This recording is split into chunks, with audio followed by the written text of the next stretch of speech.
United States and our allies have prevailed.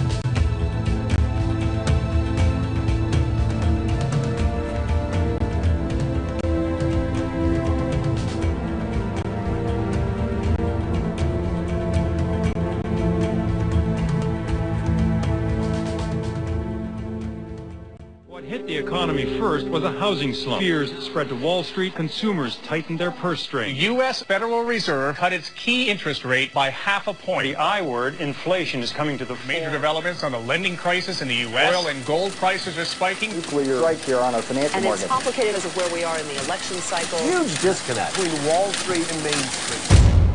Where do you draw the line with our money? It is not your money. In fact, it is taxpayers' money. We'll get it passed. I came back and suspended my campaign. Mr. President, I've received 91,000 phone calls and emails from California. 85,000 of them opposed to this measure.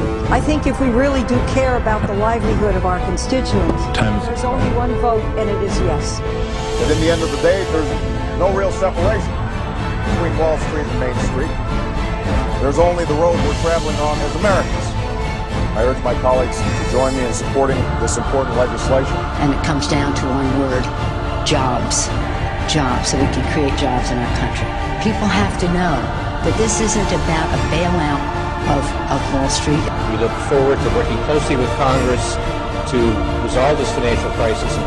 So I propose that the federal government reduce the risk posed by these troubled assets and supply urgently needed money so banks and other financial institutions can avoid collapse and resume lending. And here we go. Investors unloaded stocks in a frenzy on Monday. It came on the heels of another interest rate cut in the U.S. More than 500,000 Americans lost their jobs in November. Congressman, this is getting out of control. What we're doing today is going to make things much worse. President Obama, are you listening? Contrary to the rumors that you've heard, I was not born in a manger. I was actually born on Krypton and sent here to save the planet Earth.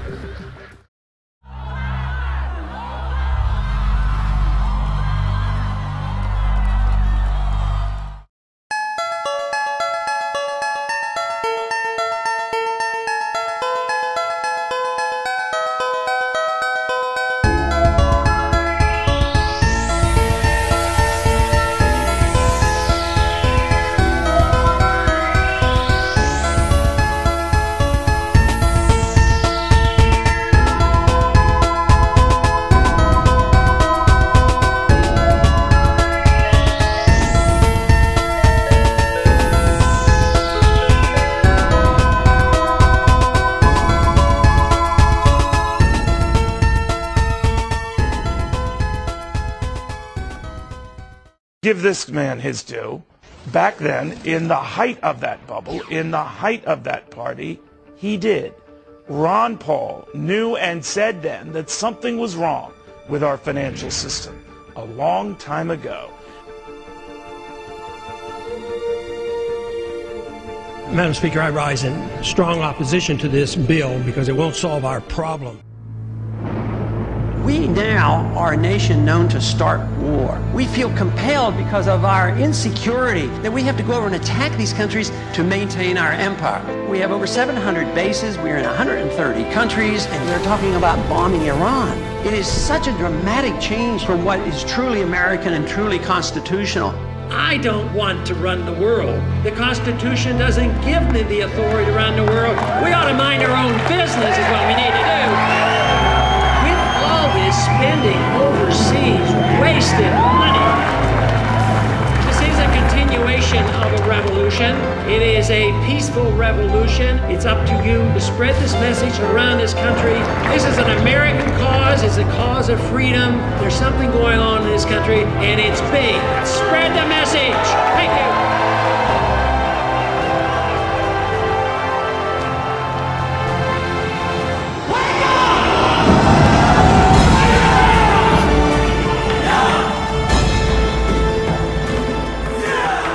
Project 2012 is a peaceful, grassroots revolution led by America's youth. We will pioneer Politics 2.0 to make sure that 2012 is the year of youth. With a national field program spanning the country, we will engage with local communities in all 50 states. And with headquarters in the belly of the beast, we will send a powerful signal that the future belongs to us. This will begin with the youth, but it will also affect every American. So we invite all concerned citizens to help us build the most ambitious political project in American history and send us to Washington. Visit us today at yearofyouth.org.